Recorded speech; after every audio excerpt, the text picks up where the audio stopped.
I was like, I just want... I'm literally yawning at the story. Sorry. Married high school sweethearts. Hey! Hi everyone. Today we're going to see if we can remember when we had these relationship milestones. This is something that I have always been bad at and embarrassed by. I don't really know how you could be bad at this. Like, is this something that you, do often? You know, there's the trope of, a guy not remembering his wedding anniversary. I remember my wedding anniversary. I don't think anyone, remembers when things happen. Perfectly. Everyone is just this happened to me when I was 8. And it's any time from when you were 5 to when you were 13. That's true. I just Googled relationship milestones. Didn't look at anything, and I just texted everything to you. So we're going to look at it first time? Yeah, you're the pilot of this, but I didn't give him any directions. So. The only thing we did was put this image on the back. Have a conversation about the... We have no idea what that says, so... Yeah. Key relationship milestones mark the progression from casual dating to long-term commitment, including defining the relationship, the first I love you, meeting family, and navigating the first major argument. Other critical stages include traveling together, moving in, financial merging, and celebrating annual anniversaries. Early relationship milestones. Defining the relationship. So... Do you remember when we first... This I kind of don't remember. I know when it must have been. Yeah, why don't... Well, I'll say, I think it was when you put the water bombs in my locker. Of course. And that was... So that was when you asked me to be exclusive with you. Right. For the first time. Right. For the second time... I never asked you to be exclusive with me the second time. It was understood. It was understood that we weren't dating anyone else. You know what it was is you told me I want you to know that I got rid of fill in the blank OkCupid or whatever. I think it was OkCupid. Dating thing that you did. That's what it was. And I stopped casually seeing my ex-boyfriend. Yeah. And I think that was when it was exclusive. We were still long distance though. Yeah. And then, of course, when you move in, it's exclusive. So we dated twice. Once in high school and then once again after high school.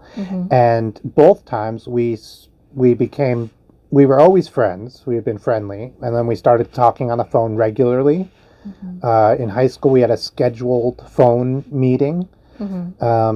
Every Friday, was it? Yeah. Yeah. Then we started doing things together. And then, you asked me out. And, we weren't exclusive for, a couple of days. Or, a couple of weeks, maybe. And then, then you asked me to be exclusive. Yeah.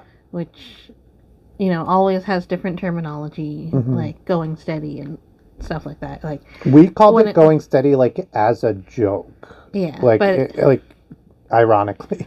Yeah, but, we were going out with each other. And that meant that that's what we called it. And I think we also called it girlfriend boyfriend.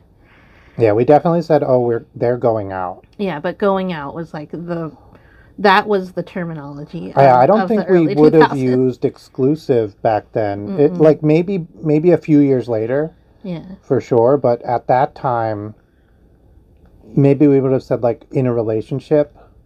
Yeah, but that when you think no, no, we would have said going out. Yeah, in the 2000s, the early 2000s, it was we were going out. Yeah, and so you asked me that way by putting things in my locker, asking me to. Yeah, so I made a bunch of those origami water bombs, 100 of them, of differing sizes. Yeah. And then I took the pieces of paper and I said, will you be mine, I think. Yeah. And so, 25 of them, it must have been more than 100, actually, but about 25 of them said will, about 25 of them said be, and I just wrote it a bunch on the paper, so when I folded it, it was on the water bomb, on the outside of the water bomb. Yeah. And then I filled their locker with them. So, and then I I did a stack of bigger ones that just said, "Will you be mine?" But then it was filled with "Will be you mines." Yeah. So, yeah. I put in a lot of work. I wanted to make sure she knew I meant it. Yeah, we both remember that one. That's good. Okay, number 2. First sleepover. So that was when you visited me in college. Right? Was it at Jackie's house? Did you sleep over for prom? I didn't sleep over at Jackie's house for prom, no. I came in the morning. Like, my mom dropped me off in the morning, like, when school would start. So, yeah, that wasn't it. It was when you visited me in college. That was our first sleepover. That's crazy. Yeah. I do remember visiting you in college. Yeah. I remember the beds are so skinny. The mattresses must have been uncomfortable, but I slept on that every day for 4 years. And I do sleep in a chair sometimes, but not for the whole night. No, yeah, not for the whole night. Yeah, I'm trying to remember. I feel like we must have... Slept over? No. Oh. But, like, we spent time sleepily in bed and stuff. We just didn't... There was no sleepover. Right. We spent, like, some sleepy afternoons together and even some sleepy evenings together. Yeah. In, like, senior year of high school. First I Love You. No idea. So I'm pretty sure you said it first. That sounds like right. That sounds right. Over the phone. I was going to say Instant Messenger. Oh, maybe. I think it was probably Instant Messenger, and I think you said I'm in love with you. Wow. I knew I said it first. Like, I saw somebody, I don't think this is going to come up, so I'll say it. I saw somebody talking about, like, who liked who first. And I had never thought about that as a question. It never, for any relationship, that never occurred to me. Right. And so I thought about it for our relationship, and I was like, oh, definitely me. Yeah. Like, I liked you before you knew. Yeah. Actually, not before you knew I existed, but I didn't know that. I liked you before I knew you knew I existed. Right. But I liked you before you knew I liked you. I must have said this on the channel before. For me, when I first sight I saw Fatima, I was like, oh, are we going to get married? So, like, and I've never felt that way about anybody else. Even when I felt that way, I felt weird, and I did not like it. Yeah. It's still kind of weird, to be honest. It's totally weird. It's so weird. Yeah. I've never felt that way about anybody. I don't think I would have, until that moment, and still kind of, I would have said, like, love at first sight is ridiculous, but for whatever reason. If you now, as a 41-year-old man, and a 13, 14, 15-year-old boy was telling you that this happened to them, you would be like, okay. Slow your roll. Cool your jets. And I did. I was like, this is something, this is not real, right? This is something imagined or something, like, whatever. And I slowed my roll. I cooled my jets. And we sat together, when you sat next to me in math class, and we pushed our desks together, and you put your arm around me, I liked you then. Yeah. That's when I guessed you liked me. Yeah. I wouldn't have done that unless I thought you liked me. Right. Yeah, and that was... Yeah, I must have liked you before then, because I would not have liked you. If I had done... if you had done that before I liked you. Yeah, that's... We're both good at that, like reading subtle indications. Okay, meeting friends and family. Integrating into each other's social circles. We met each other's parents right away. Because we were in high school. We were kids, yeah. Integrating into social circles, that happened relatively quickly. I was looking to leave some bad news friends behind. Yeah. And so I was making serious changes in my life. Part of that was to stop hanging out with people who were a bad influence on me or who were, like, mad that I was trying to improve myself. And it was really hard. I didn't have a lot of friends. And a lot of Fatima's friends were like, oh, who's this guy? He's smart. He's nice. Like, come on in. Yeah. And just so I was part of your friend group. It was a process, but some people liked me right away. Yeah. Some people still don't like me. It was huge. It was a real big support system for me. Yeah. And then you did not integrate into any of my friends. I did see your friends sometimes. Mm-hmm. I always was uncomfortable. Yeah. I mean, there was good reason. You were friends with some of my friends who weren't bad influences, like Kate, my brother. So I'd say that happened pretty quickly. Yeah. So. Yeah, and like I'm still friends with Kate. Mm-hmm. And you would be friends with my brother. Yes. Mm-hmm. And I tried to be sisters-in-law with him. Yeah.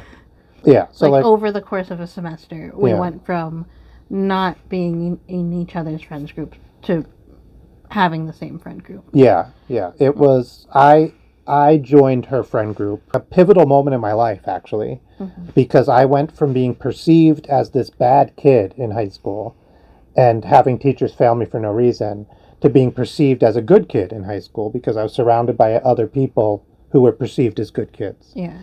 And all of a sudden, even though I made basically no change in my academic or my behavior, I started getting better grades. I started getting a lot more leeway. So much more leeway and more attention. More attention. Which, like, good attention. Yeah, yeah. So then for family, your brother that lived with you, I met pretty much within the first year. You came over the house at some point and met him right away, basically. Yeah. And then your brother who went to school with us, I knew. You already knew, yeah. But your sisters, I didn't. There's some sisters I still haven't met, I think. Yeah, that's true. They're not a huge part of my life. So. Yeah. So, and then you met my family at Christmas that year. Yeah, Thanksgiving. First argument: surviving the first conflict and learning to resolve it. Oof.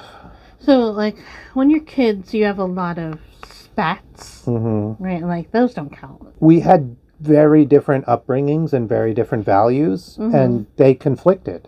Yeah. And so, like, two tectonic plates rubbing against each other, there's, like, stress builds up, and then it breaks and, shifts.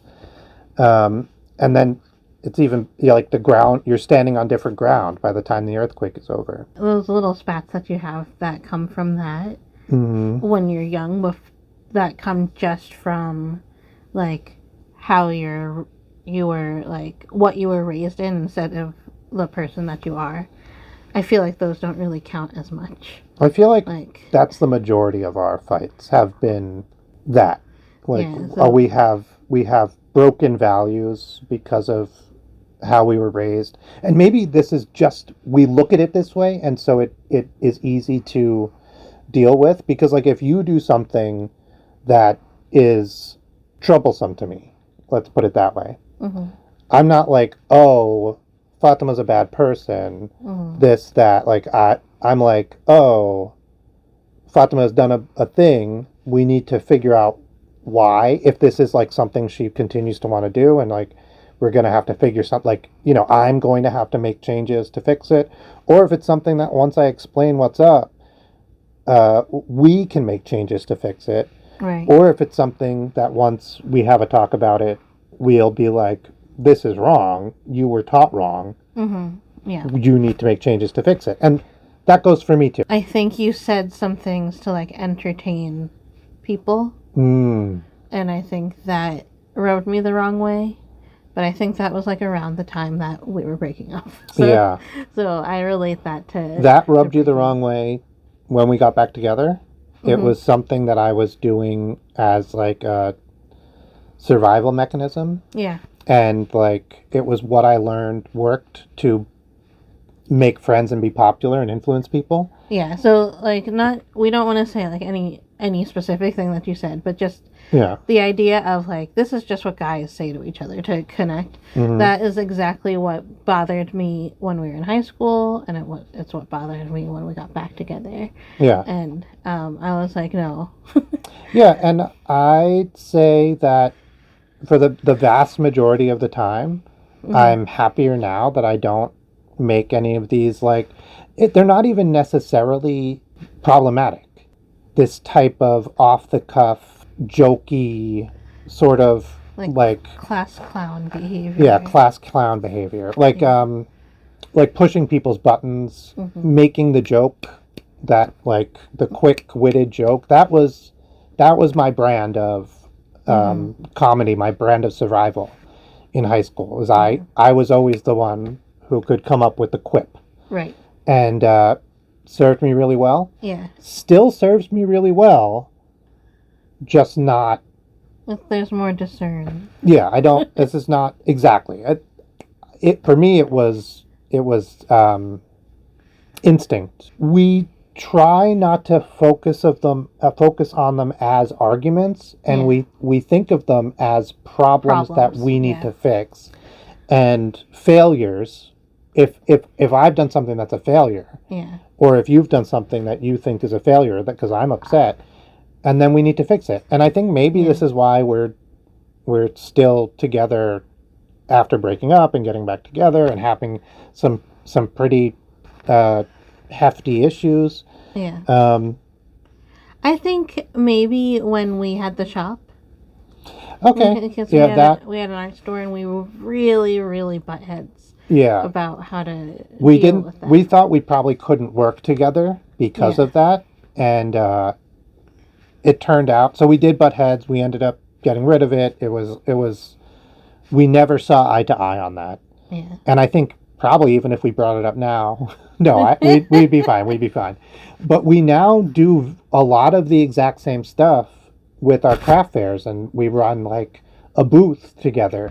Yeah. And it's successful. It's successful. We have no problems with it. And we're both happy, and we're both able to figure out what the other person needs, not just tell the other person what they need to do. Yeah, and I think like a lot of it is that like we could see, like you could see in me when I was doing things that hurt myself in order to fill in the blank, and I could see the same on you. But like we both were like, well, you have to do it this way. Yeah. And I think we like those arguments came because we had those arguments coming from love. They were effective. Yeah. And we've also talked a lot about like why we got so angry about that stuff and why it mattered so much. And a lot of the times those whys are more important than the whats. And they're toxic, and you have to unpack that and fix that. Like, yeah. If you're still trying to make sure your parents aren't mad at you when you're in your 20s or 30s and you're not dealing with your parents, unpack that. Get that fixed. Okay. Yes. Let's see. Yeah, good discussion. Using pet names. Okay, so like we have This, I remember, is definitely on AIM. Yeah, a specific AIM, AOL Instant Messenger story. Texting.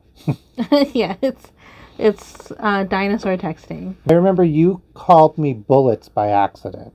Yeah. And that was your nickname for me. Yeah. I don't remember why I started calling you Modicum. You called me Lil Bit. Right. Why?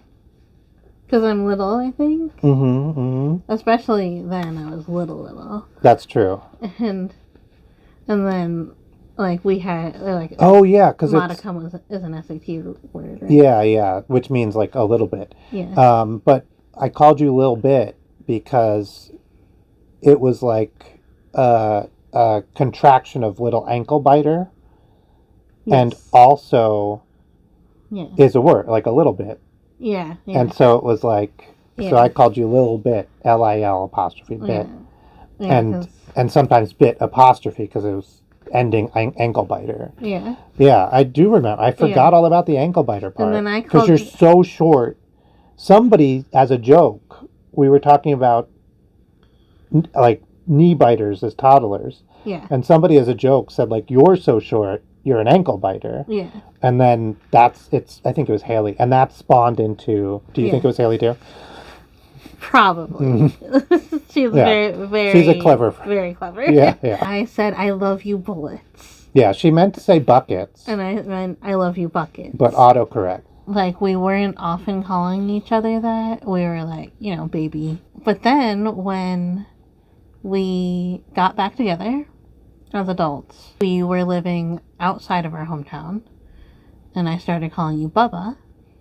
Yeah, well, Bub. Yeah. We started calling each other Bub. Bub. So Bub was like a very, very common nickname in our hometown. Yeah. That just meant person.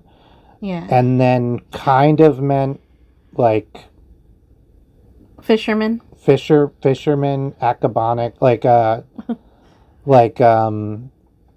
working class person. Yeah. And so because we're from the same place and we were living so far away, we started calling each other Bub, and then Bubby. Bubby and Bubba. And Bubba. Yeah. And now Bubba. We call each other Bubba. Yeah. Which is not, like, I've heard of other couples who also do this. I don't think it's a super unique. Lots of people call their children Bubba. Mm-hmm. It's just like, that's what our pet name is. Yeah.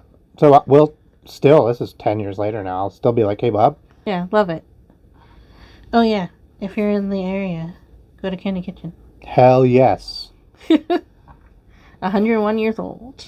Okay, intermediate relationship milestones. First field trip or vacation. All right. Okay. Oh, first trip. I just put field trip in there like a jerk. Oh, okay, because our first field trip was canceled.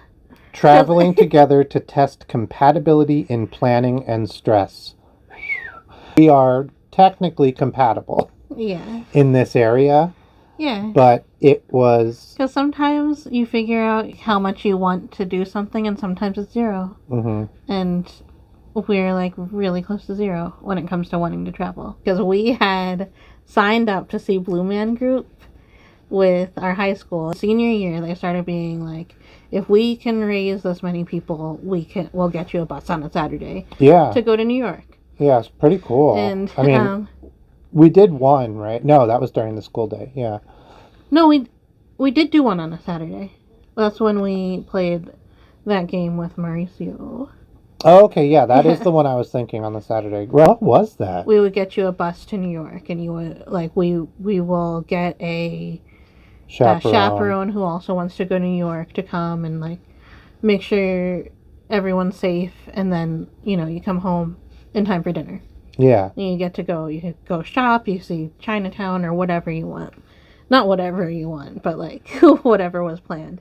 But like we had signed up for one to see Blue Man Group, but then that got canceled because I don't remember why. Probably our first trip, like our first big trip, was to my sister's wedding, maybe. Mm-hmm. Or like some of those family Christmas, whatever. Because, yeah, we definitely went to Christmases before she was married. Oh, yeah, I wonder if it was the Christmas where I slept in the abandoned apartment.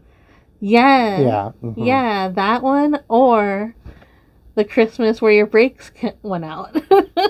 Is that the same Christmas? Oh, gosh, I hope not. Yeah, one of those. Sharing space, like leaving items at each other's homes. I don't think we did this until we moved in together. No, we did it really early because we shared each other's lockers. Okay. That is true. We did share space well before we started dating even. Yeah. But that's personal space that you have. Yeah, it's your only personal space. And like you weren't leaving stuff at my house. No. And I wasn't leaving stuff at your house. That would have been weird. So then we didn't until you moved in with me. Yeah. Yeah. Surviving illness or taking care of each other during sickness. Okay, so you definitely came over and brought me soup. That's what I remember also. When I was sick one day. It was snowing. Yeah. Yeah. Like it's about to start now. Oh no. I definitely got sick before panini. Mm-hmm. I don't know why I said it like that. But yeah. First major holiday, spending a holiday like Christmas or Thanksgiving together. I mean, first I spent Thanksgiving at your house with your family. Yeah. And I stopped by for Christmas and did that. You did not come to mine, thank God. I was going to say I never did Thanksgiving or Christmas with your family. Yeah, my family came. My immediate family came to our Thanksgiving, yeah. Yeah. Yeah. And Christmas. So. When we first moved in together. So that's, that was my family. Yeah. Thanksgiving. But yeah. And Christmas. You came to my Thanksgiving and Christmas, the first chance that we had. Mm-hmm. Yeah, Bouche de Noël you made at my house. Hell yeah. So that was one of our first dates. I think about that Bouche de Noël all the time. Attending work events, like showing up as a partner or to professional functions. I don't know if we've ever done that. Well, no, that's not true. I go... You have to do continuing education. Yes. And I go to that as your partner. Yeah. But it's not like... It's not like events. You've never had like a Christmas party or anything. I'm not going to those things. Yeah. Like... She's not going to social... I will quit. Actually, you do. You have gone to like social dinners and stuff with your colleagues. And I was like, no. You do. I would now go. But at the time, I was very embarrassed that I existed. Yeah, but no, I definitely went to like art openings like throughout the years with you, and that's true. I forget that I'm a professional also. Right. Yeah. So that was young, also like probably college aged, and maybe in our 20s. Long-term commitment milestones. Moving in together. Okay, so this happened in 2013. I know it happened when I was 28. So I don't know, whatever that means. It means 2013. Yeah. Yeah. November 2013, because then you turned 29 right away. Mm-hmm. That's when I gave you that picnic basket. And then... I can't say it. Yep. Yeah, good. Financial merger. Opening a joint bank account or making large purchases. Right away. So, yeah, we made large purchases right away after we moved in, but after we got married, the first thing we did was get a joint bank account. Mm-hmm. We bought a truck together before we even moved in together. Yeah, nice. That is great. We did buy a truck together. Engagement or marriage or legal or social commitment. Okay. Is that a That's category? One. Yeah. No, that's that's it. That's one. Yeah. Okay, we got married. Yeah, and we got engaged. We never filed for domestic partnership. No. Oh. When we moved in, so because I had known Fatima for a very long time, and I'd stayed friends with her the entire time, we were not dating, with some cooling off periods in between. I wasn't going to ask her out. I wasn't going to ask... Yeah. I didn't want to get into a relationship unless I could see myself getting married to you, because I didn't want to date you again and then break up again. Yeah. I didn't want that. I didn't want that for me. I didn't want that for you. Yeah. So when we moved in together, the plan was we were going to get married. Right. Yeah. So that's why we never had to apply to be domestic partners. Although it might have helped. Maybe. And then it looks like surpassing 1 year, 5 year, or 7 year itch mark. We did it. We done all those. Pow. All right. Yeah, the 7... They happened 1, 5, and 7 years after we got married. The 1 year mark was not in pandemic yet. But it was like getting there. It was close though. Yeah, and it was hard. It was the hardest one, I think. That was the hardest one. A lot. 5 year was like still kind of like the pandemic was like dying down. Yeah, we were still recovering. That one was... I mean, we're still recovering. Everyone's still recovering. Yeah, that was still a very hard one. 7 year was probably our easiest one. I didn't even notice. And it was when our life was being turned upside down. Yeah. So... So they were all difficult, but yeah, we got past all of them. Difficult from the outside mostly. The first year difficult from the inside, maybe. We were both, I think, getting used to being a married person, understanding what that really meant. Yeah. Negotiating with ourselves. Yeah. Shedding all of the like insecurities that we had about being married people, which I don't think people talk about very much, but like that was the hardest thing for both of us. Yeah. In like the first year of marriage. Yeah. Like, oh, I'm married now. I'm supposed to be blank. Shut up. Atypical or funny milestones. Okay, that sounds fun. Seeing each other in unglamorous states like sick or hungover. That's not atypical or funny. Yeah. That's a totally normal thing. Yeah, so... We don't really... You've seen me hungover a few times early in our relationship. Right. But it wasn't unflattering. No. I Yeah. don't... The unflattering thing was when you tried to drink out of a straw that was too far out. That happened when we were still in high school.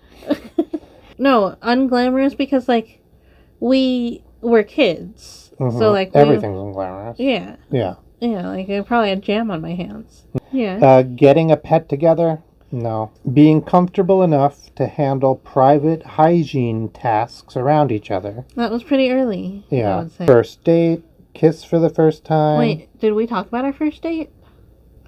Our first date was on December 6th, 2002. That's when that happened. So that happened. Our first kiss happened that night as well. Mm-hmm. And a kiss on the cheek? You kissed my cheek, yeah. Our first kiss on the lips happened a couple months later in Jonathan's kitchen. That guy. When do we hold hands for the first time? I don't know. Probably that night as well. Or maybe a little bit before then. Probably before that, yeah. Get undressed with the lights off.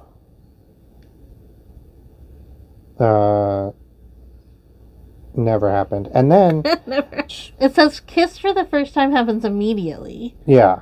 Like, as soon as I meet you? This is not our vibe. We are slow people. See them without any makeup. I don't think you've still seen me with no makeup. Update relationship status on social media. 157 days. Okay, we did do that. Introduce them to your parents within the first 6 months. Within a year, leave a toothbrush at their house. Go for a night away together. Over a year, get engaged. Get a pet. Buy a home. Get married.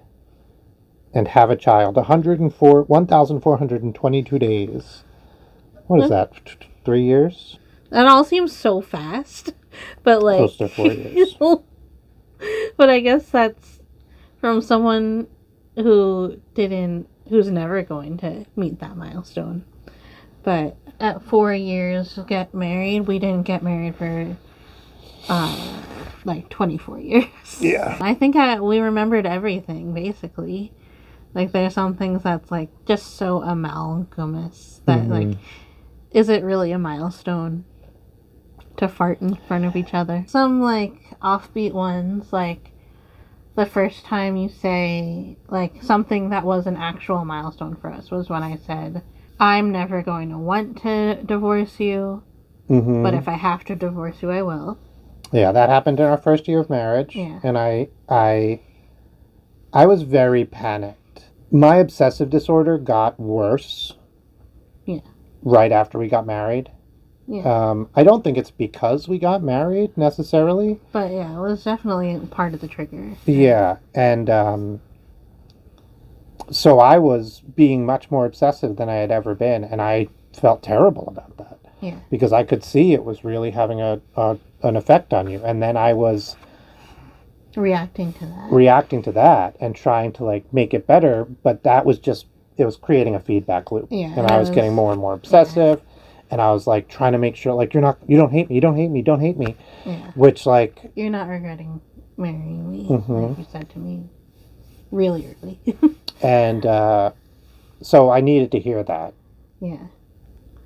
And then another one is like having crushes on other people. Like after being together. I think that's a really big milestone. Yeah, it's hard, but it's important. Like we don't want to lie, and we don't want to pretend like we understand we're each other are whole people.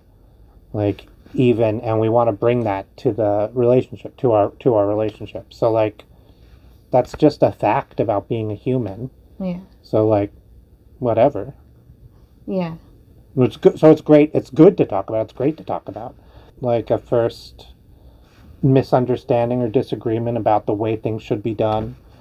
Yeah, like figuring out that like the reason why you are so want to do thing is because want to do something a certain way is because like media, and it's not because of something that you want. Mm-hmm. That's a really huge relationship milestone when you realize that it's not something that you want, but it's just something that you want it to look like. Mm-hmm. Similarly to like different, same thing but a little bit different. Yeah. Because a lot of these lists say either talking about having kids, or choosing baby names, or just having kids. So like we talked about baby names in high school, but what I think one of our biggest milestones as a couple that we had before we got engaged was deciding not to have kids. Yeah. That was like probably the hugest milestone that we had. And that's something that a lot of people have as a really big milestone, but not a lot of people talk about. Yeah, I think that conversation and finding out that you're in agreement is huge. A lot of people don't have the conversation, or they have the conversation and one person or the other kind of says like, oh yeah, I me too, fingers crossed. And so this conversation, it wasn't like a one-time thing. We sat down and we talked about it. It was over weeks or maybe even months. Yeah. But when we settled that, when we were like, yes, we agree, we think this is the truth, that was like, oh, okay, now we can get married. Yeah, definitely. Like that's huge. Mm-hmm. And then another one that I just thought of, which is a more fun one, is when you can get the other person a coffee without asking them what they want. Oh yeah, that's like really big. That was fun. Was it fun? It was fun. Was this fun, guys? Are we having fun? Thanks so much for watching. Did we miss any really big milestones? Leave us a comment in the comment section below. I really love milestones. Sometimes when I walk along old roads, I look for the milestones along the side. If you like more things like this, please subscribe. If you only like this video and you're like, I don't want more, give us a thumbs up. Yeah. And if you have any nice things to say, leave us a comment. Neutral things, mean things, leave us a comment. Did you like his hair? Oh, I forgot I had hair. It's uneven. Whatever. Bye. Love you. Bye.